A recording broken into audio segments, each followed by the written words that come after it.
হ্যাঁ, চেহারায় তো মানুষ হয়েছে, দেখতে তো মানুষ। যে কাউকে দেখালে ভাই এটা মানুষের বাচ্চা না জানোয়ার, দেখেই বলবে মানুষ। এরপরে আল্লাহ রসুল কি বলছেন, এই বাচ্চাটাকে মানুষের মতো মানুষ করার জিম্মেদারি তোমাদের দুইজনের উপর, মা বাবা। যদি মেহনত করো তো এক একটা বাচ্চা হীরা তৈরি হবে, হীরা, আল্লাহর ওলি তৈরি হবে, গাউস কুতুব আবদাল তৈরি হবে। বাড়তে বাড়তে আল্লাহ এতদূর তুলবেন যে জিবরাইল আলাইহিস সালামের মতো ফেরেশতা, তার উপরে আল্লাহ তাকে ইজ্জত দান করবেন। আর যদি মেহনত না করো, এই বাচ্চা জানোয়ার হবে। কে বললো? আল্লাহ বলেছে, আল্লাহ বলেছে উলাইকা কাল আনাম বাল হুম আযাল। মেহনত যদি করো তো সব মানুষের মতো মানুষ হবে, আর যদি মেহনত না করো তো জানোয়ারের চাইতেও নিকৃষ্ট হবে। আল্লাহ বলছে, আল্লাহ বলছে, এটা আমার কথা নয়, কোরআনে কারীমের কথা। আজ আমরা যত বাপ আছি, যত মা আমরা ভিতরে আছি, বাড়ি গিয়ে প্রথম যেন নিজের ছেলেদেরকে জিজ্ঞাসা করি, বাবা এদিকে এ বেটা তুই হয়, তোর বয়স কত, কেন মা এরকম করছো? ওয়াজ শুনে তোমার মাথাটা আজকে খারাপ হয়ে গেল না?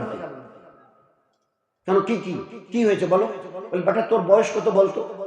তো বলে ও মা এখন বুঝতে পারছি, ওই যে আজকের ওই জলসায় গেছিলে না, তোমার মাথাটা আজকের একটু, কালকে সকালে ডাক্তার দেখাও, কালকে ডাক্তার দেখাও, রাতটা কাটাও, কালকে বুঝতে পারছি মাথাটা গন্ডগোল। আরে বেটা গন্ডগোল নয়, তুই বল না সত্যি করে তোর বয়স কত?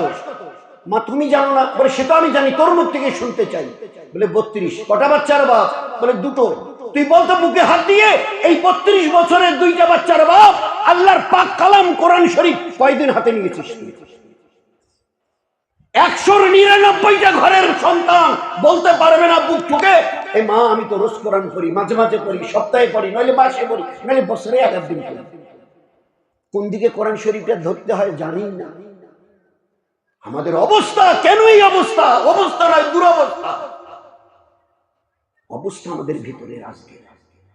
এ কোরআন যার এক একটা করে অক্ষর নূর দিয়ে, নেকি দিয়ে, হেদায়েত দিয়ে ভরা।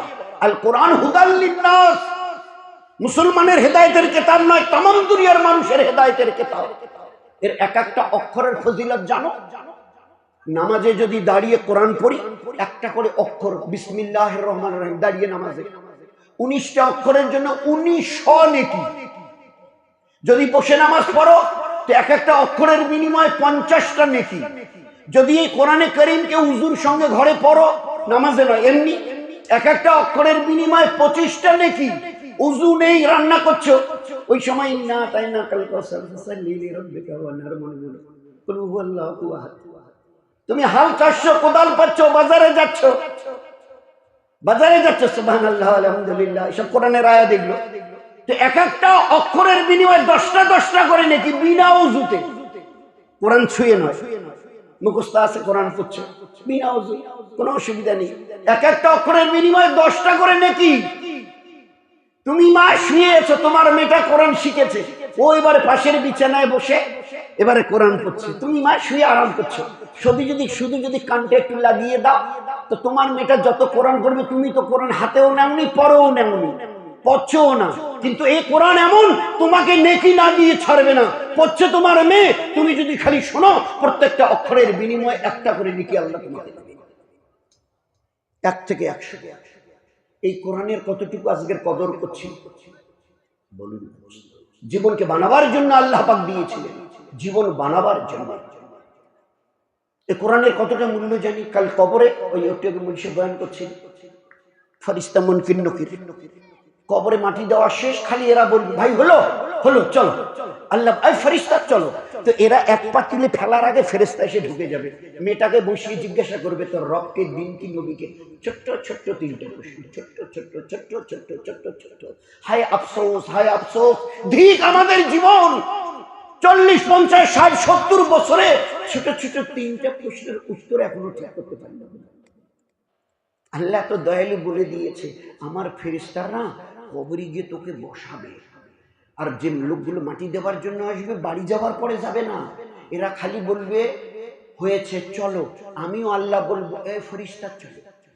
তো পা তুলে ফেলার আগে এরা দুইজন ঢুকে যাবে, বসিয়ে জিজ্ঞাসা করবে রবকে, মান রব্বুকা, দিন কি, মান দীনুকা, নবীকে, মান নবিয়ুকা, তিনটা প্রশ্ন কি হবে, উত্তরও কি হবে, আমি তোকে বাঁচাবার জন্য আমি মেহেরবান দয়ালু আল্লাহ তোকে বলে দিচ্ছি, ঠিক করে নি। দুনিয়াতে কোনো মাস্টারমশাই আজ পর্যন্ত দেখেছেন?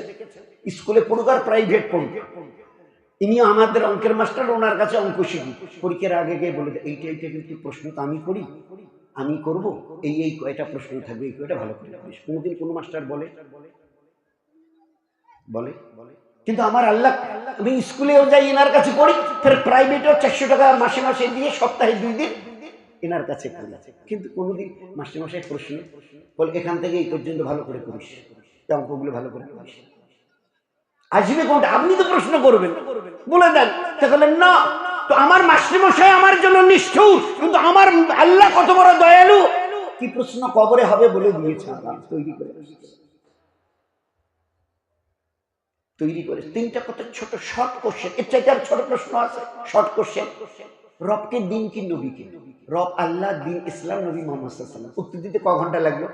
ভাই ঘড়ি দেখেন না, মা বোনরা প্রত্যেকের কাছে মোবাইল আছে, দেখেন তো ক ঘন্টা লাগলো, কয় মিনিট লাগলো? রব আল্লাহ, দিন ইসলাম, নবী মুহাম্মদ সাল্লাল্লাহু আলাইহি ওয়াসাল্লাম। আর এইটুকু প্রশ্নের এই তিনটে উত্তর সই করবার জন্য আমার দয়ালু আল্লাহ আমাকে 50, 60, 70, 80, 90 বছর দিয়েছে। বড় আফসোসের কথা, আমার ক্লাস 7-এ পড়ে মেয়েটা, সাবজেক্ট কয়টা? বলে অতগুলোর কথা তো আমার জানা নেই, বাংলা, ইংরেজি, ইতিহাস, ভূগোল, বিজ্ঞান, লজিক, কি আরো বইগুলো এক একটা বই এইরকম সাইজের। স্কুলে যখন যায় ব্যাগের ভিতরে দিয়ে যখন ওর পিঠে দিই না, এইভাবে ব্যাগে, ফের যখন একটা ক্লাস উপরে উঠে এগুলো সব বাতিল, আচ্ছা আরো আর একটু মোটা মোটা, এক বছরের 9টা 10টা সাবজেক্টের এইরকম বই। আর 50, 60, 70 বছরের জীবনে একটি মাত্র কোরআন আর দিয়ে ছুঁইতে পারলাম না। এই মুসলমান দিক তোমাদের জীবনে 60, 70, 80 বছরের জীবনে একটা বই কোনোদিন এখন হাত দিয়ে দেখলাম না। এই বইতে কি আছে? মুনকির নকির আসবে প্রশ্ন করার জন্য। কিছু পতঙ্গ গুনগুন গুনগুন গুনগুন, এই মেছেলটা চতুর্দিকে গুনগুন গুনগুন। তো ওরা যখন দাঁড়াও, ওইদিকে দাঁড়াও, কাছে আসিস না, ওইদিকে দাঁড়া বলে, ওনার কাছে সওয়াল জবাব আছে। ওরা কি আছে সব পরে হবে, ওইদিকে দাঁড়া, আগে ওইদিকে দাঁড়া, আগে বাড়িস না। তো 2 ফেরেশতা মুনকির নকির জিজ্ঞাসা করবে, হে তোমরা কারা রে? তোমরা কারা আমাদেরকে বাধা দিচ্ছ আসতে? বলে এই মেয়ে ছেলেটা দুনিয়াতে যে কোরআন তেলাওয়াত করত, ওই কোরআনের এক একটা অক্ষর আমরা আল্লাহ আমাদের পাঠিয়েছে এর হেফাজতের জন্য।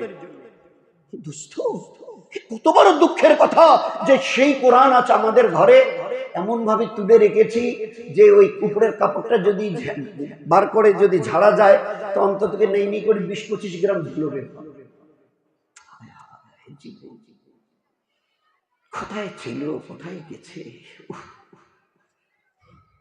এই যে ফাজাইলে আমালের বইটা কি লিখেছে মনে আছে? এই যে চেহারা দেখে মনে হচ্ছে সবাই জানে। ভাই ফাজাইলে তাবলীগি নিসাব, ফাজাইলে আমলের বইটা কে লিখেছেন? আরে বলেন না, কে লিখেছে? শাইখুল হাদিস হযরত মাওলানা জাকারিয়া সাহেব। ওনার বয়স তখন 19। কয় বছর? 19। আমাদের মা বোনরা খুব ভালো করে দিল দিয়ে শুনুন আমার কথাটা, আমি বয়ান করছি না, আপোষের মধ্যে একটা আলোচনা হচ্ছে যে জীবনটাকে কি একটু চেষ্টা করে বদলানো যায় না? একটু চেষ্টা করে কি জীবনটাকে জান্নাতি জীবন বানানো যায় না? রহমত বরকত ওয়ালা ইজ্জত ওয়ালা জীবন বানানো যায় না? 19 বছর বয়সে জাকারিয়া সাহেব সাহারানপুরে রমজান মাস ছিল, কোরআন শুনিয়েছে।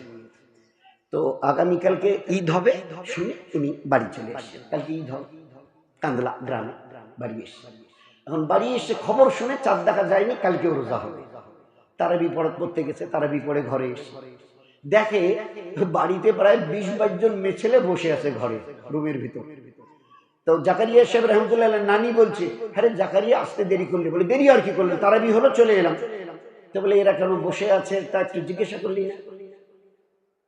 তাহলে এরা কেন বসে আছে আমি আর কি জিজ্ঞাসা করবো?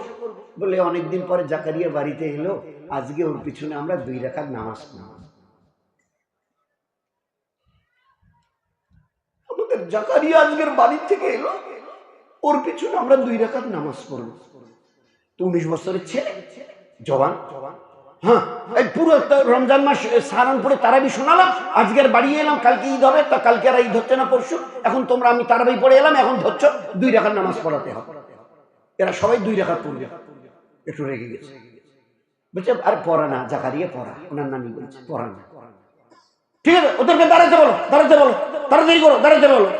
সবাই দাঁড়িয়ে গেল, 2 রাকাত নফল নামাজের নিয়ত দিচ্ছে। আল্লাহু আকবার। 2 রাকাত নফল নামাজ পড়ে সালাম ফিরিয়েছে। নানি প্রথম মুখ খুলেছে, জাকারিয়া তুই এটা কি করলি, তুই এটা কি করলি? কেন, কি আবার করলাম? 2 রাকাতে পুরো কোরআন শুনিয়ে দিয়েছি, 1 রাকাতে 15 পারা, দ্বিতীয় রাকাতে 15 পারা 30 পারা পরে শুনিয়ে দিয়েছি। বলে এটা সবাই আশা করেছিল আমাদের জাকারিয়া অনেকদিন পরে বাড়ি এলো, আজকে নিশ্চয়ই হযরতে ওসমান গনি রাদিয়াল্লাহু তাআলা আনহুর নকল আজকের ও উতরাবে। কারণ ওসমান গনি রাদিয়াল্লাহু তাআলা আনহু 2 রাকাতে 2 খতম কোরআন পড়তেন। আমরা সবাই নিয়ত করেছিলাম আজকে 2 রাকাতে আমাদের জাকারিয়া প্রথম রাকাতে 1 খতম, দ্বিতীয় রাকাতে 1 খতম, 2 খতম শুনিয়ে দেবে। তুই 1 খতমে পুরো শেষ করে দিলি। এই যারা বেছেলে এরা তো প্রতিদিনই প্রায় 2 রাকাতে 1 খতম করে পড়ে।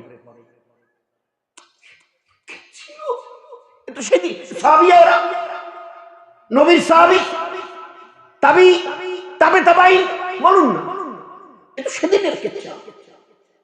বলছে যে নানি কি বলছে, এরা প্রত্যেকেই তো 2 রাকাতে পুরো কোরআন পড়ে, তা তুমি 1 রাকাতে 15 পারা, দ্বিতীয় রাকাতে 15 পারা শেষ করে দিলি। এরা ভাবছিল আজকে আমাদের জাকারিয়া ওসমান গনি রাদিয়াল্লাহু আনহু 2 রাকাতে 2 খতম কোরআন শুনে।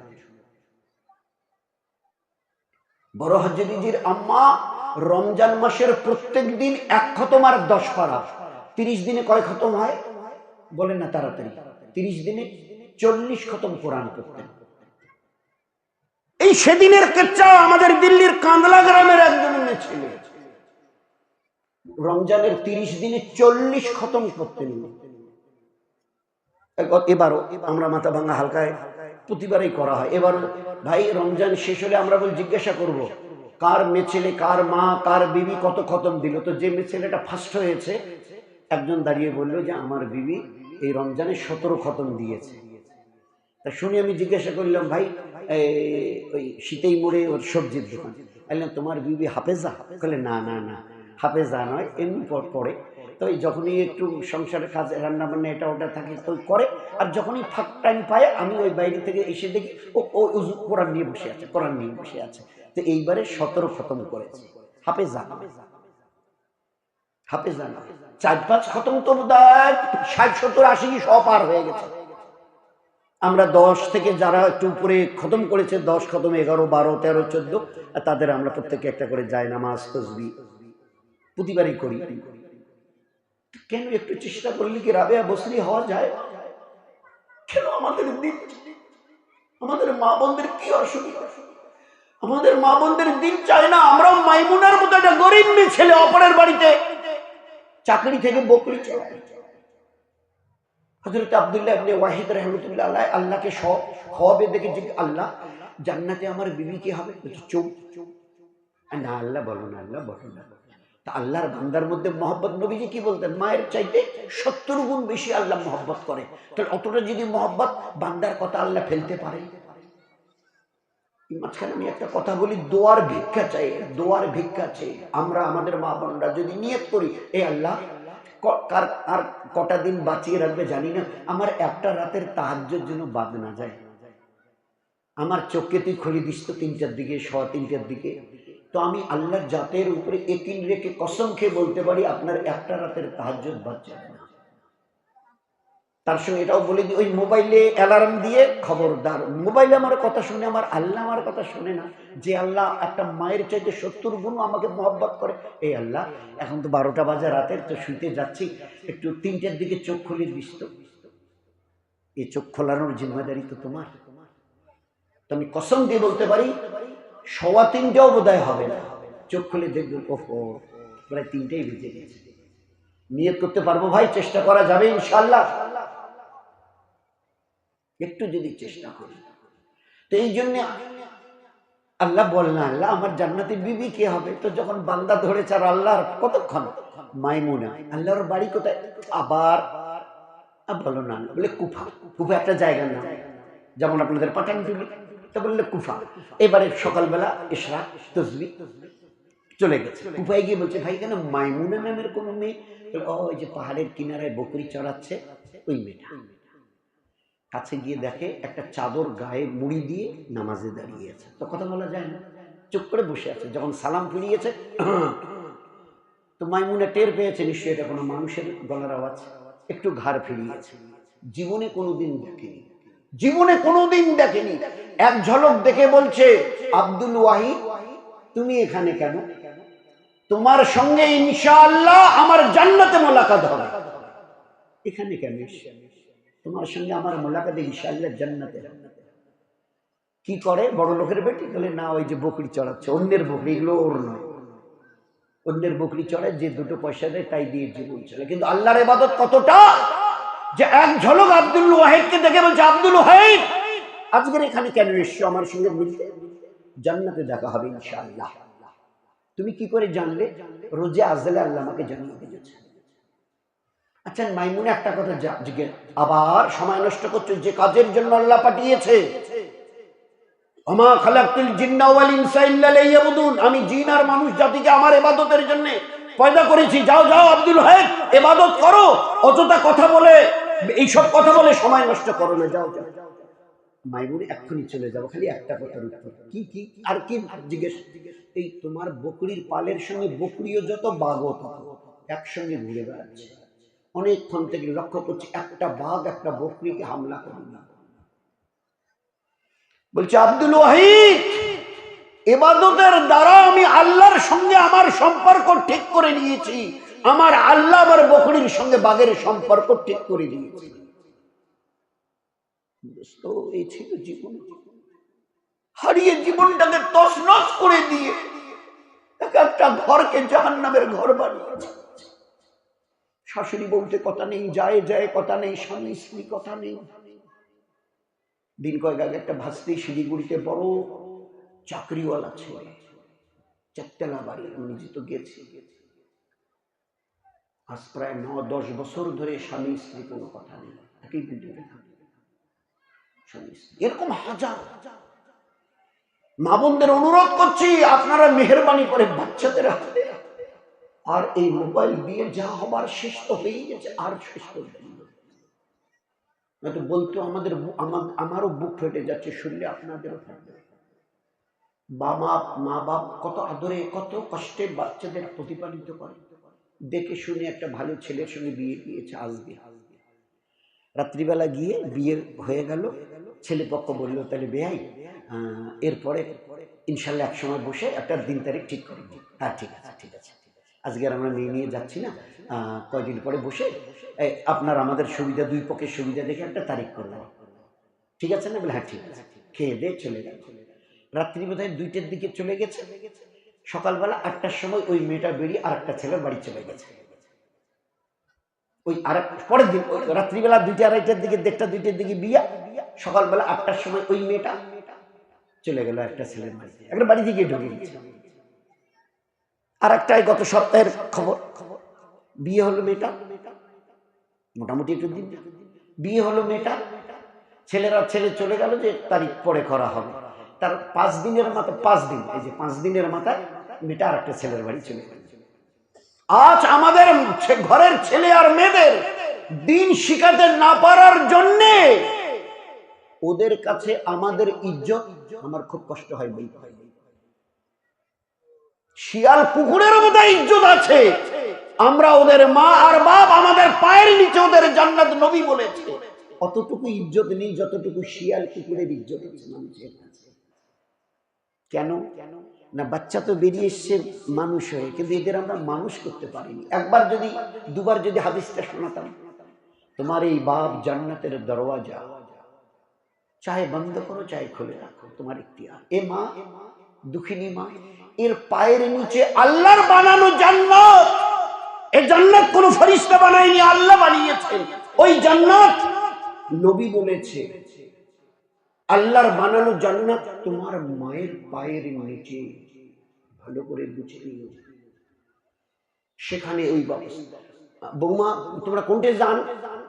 তুফানগঞ্জের ঘটনা শোনাচ্ছি। এটা বৌমা তোমরা কোর্টে যান। তো দুই বৌমা একসঙ্গে বেরিয়েছে, দুই ছেলে দুই বৌমা, দুইটারে দুইটা বাচ্চা। কোর্টে যান বলে ওই বন্ধনের একটা কাজ আছে তুফানগঞ্জে, সকাল 10টা। চলে গেল, বলে তাড়াতাড়ি যাবো বাচ্চাগুলো আম্মা দেখেন। চলে গেল তুফানগঞ্জ। 12টা, 1টা, 2টা, 3টা, 4টা, 5টা, 6টা, 7টা, 8টার সময় ফোন এলো যে আমরা বল কেরালা যাওয়ার নাকি দুইজনে দুইটা ছেলের সাথে। কিছু মনে করেন না, স্বামীকে ছেড়ে নিজের জন্ম দেয়া দুইজনের দুই বৌমার দুইটা বাচ্চাকে ছেড়ে দুই বৌমা একই বাড়ির একসঙ্গে বেরিয়ে চলে গেছে কেরালা, দুইটা ছেলে। কি সমাজ গড়ছি, কি তরবিয়াত করছি আমরা।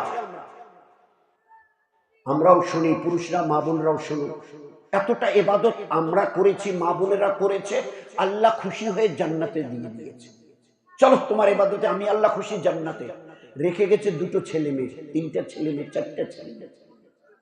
এদেরকে দিনের এলেম শেখায়নি, আর আর ইবাদতে দিন শেখায়নি। আমাল এলেমে দিন আর আমালে দিন। দিনের এলেম ওই যে কোরআন হাদিসের এলেম, আর আমালে দিন, দিনের আমাল, নামাজ, তেলাওয়াত, তাসবিহ, পর্দা, কসিদা, নিজের জবানের হেফাজত, বাড়ির টাড়ির লোকের সঙ্গে মিষ্টি মধুর নবীওয়ালা ব্যবহার, গীবত শেখায় যে সব থেকে নিজের জবানকে হেফাজত করা শেখায়নি। এই ছেলে মেয়ে নাফরমানি করছে, এদেরকে ফরমাবরদার বানায়নি, নাফরমানি করছে। একদিন, দুদিন, 1 মাস, 2 মাস, 1 বছর, 2 বছর, 5 বছর, এই করতে করতে আল্লাহ এতটা নারাজ হয়ে গেছে যে বাপ আর মা আমরা জান্নাতে গেছিলাম নিজেদের ইবাদতের দ্বারা, এদের নাফরমানির কারণে নবীকে দেখানো হয়েছে নিজের চোখে, এই জিব্রাইল এই লোকটা জান্নাতে হু হু করে কাঁদছে।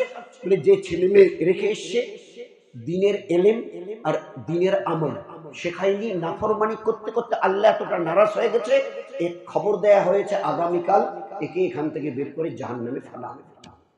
কি লাভ হলো আমাদের, আমাকে বোঝাবেন ভাইরা? এত কষ্ট করে ইবাদত করে জান্নাতে গিয়েও শেষ পর্যন্ত জাহান্নামে যেতে হবে যদি ছেলে মেয়েদের তৈরি না করি। ওই জন্য ওই শেষ করি শুরুটা দিয়ে, ইয়াকা নাবুদু, এ আল্লাহ আমরা সবাই করে ইবাদত করি। আল্লাহ বলছে তোমার বেটা দুটো, 22 বছরের মেয়েটা কলেজে পড়ে, মেয়েটা,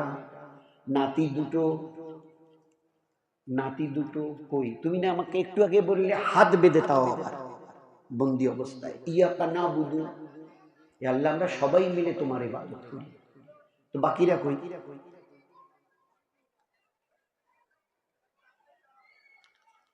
এই জন্যে ভাই সবাই মিলে নিয়ত করি, একটু যদি জীবনটা না বদলাই না, নিজের ইচ্ছা মতো চলে চলে আল্লাহকে নারাজ করছি, নবীকে নারাজ করছি, আমাদের দুনিয়া যাচ্ছে আখিরাত যাচ্ছে, তাহলে বাকিটা গেল, যার দুনিয়া গেল আখিরাত গেল। আল্লাহ পাক শেষ কথাটা শুনিয়ে দিয়েছে, সবাই সবার জন্য দোয়া করি। আমার দিনের উপরে চলো, জীবনটাকে ধন্য করব, তোমার বাড়ি ফালা নুহিয়ার না হয় জান্নাতের বাড়ি মনে হবে। আর মরণের পরে যখন আমার কাছে আসবে, আটটা জান্নাতের দরজা খুলে দিয়ে তোমাকে ডাকা হবে। আর যদি আমার ইবাদত ছেড়ে দাও, যতদিন দুনিয়ায় বাঁচবে এক একটা নিঃশ্বাস শান্তির সঙ্গে নিতে দেব না, এটা আমি আল্লাহ আমার ওয়াদা। দুনিয়ায় তোমার জীবন যাবে অশান্তির আগুনে জ্বলতে, মরণের পরে তোমার জীবন যাবে জাহান্নামের আগুনে জ্বলতে।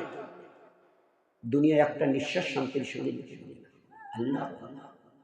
এই জন্য ভাই সবাই সবার জন্য খুব দোয়া করি। উম্মতের কি মুসিবত সবাই দেখছি, সবাই শুনছি। কাউকে অপরাধী মনে করলে ভুল হবে, নিজেদের আল্লাহ যেখানে নিজে বলেছে যে ফিতনা ফাসাদ গুলো দেখছো না, প্যালেস্টাইন অমুক তমুক, নিজেদের ঘরবাড়ি, নিজেদের এলাকা, তোমাদের বতামলের জন্য এগুলো হচ্ছে। জীবনটা পাল্টাই, আল্লাহ আমাদের দুনিয়াটাকে জান্নাতের একটা টুকরো বানিয়ে দেবে। চেষ্টা করবো ভাই ইনশাআল্লাহ। কারা কারা চেষ্টা করবো? সবাই চেষ্টা করবো ইনশাআল্লাহ। আমাদের বাড়ির 10 বছরের উপরে ছেলে অথবা মেয়ে একজন যেন কেউ বেনামাজি না থাকে। আমাদের বাড়ির 5, 7, 8 জন মেম্বার একজনের জন্য কোরআন তেলাওয়াত কোনোদিন বাদ না যায়। আমাদের 24 ঘন্টার সংসার জীবনে যে কোনো কাজ সুন্নতের খেলাফ যেন না হয়। নবীর বাড়ি ঝাড়ু দিই, রান্না করি, হাত পায়ের নখ কাটি, চুল চিরুনি করি, কাপড় পরি, কুলি, জুতা পায়ে দিই, একটা আমাল যেন নবীর সুন্নতের খেলাফ না হয়। আল্লাহ আমাদের সবাইকে এর উপরে চলে আল্লাহ রসুলকে খুশ করে দুনিয়াতে সুখ শান্তি ইজ্জত রহমত বরকতের সঙ্গে বেঁচে থাকবার, আর মরণের পরে একে অপরের হাত ধরাধরি করে হাসতে হাসতে জান্নাতে যাবার রাস্তা যেন আল্লাহ আসান করে দেয়। চেষ্টা করবো ইনশাআল্লাহ। আখির দাওয়ানা আলহামদুলিল্লাহ।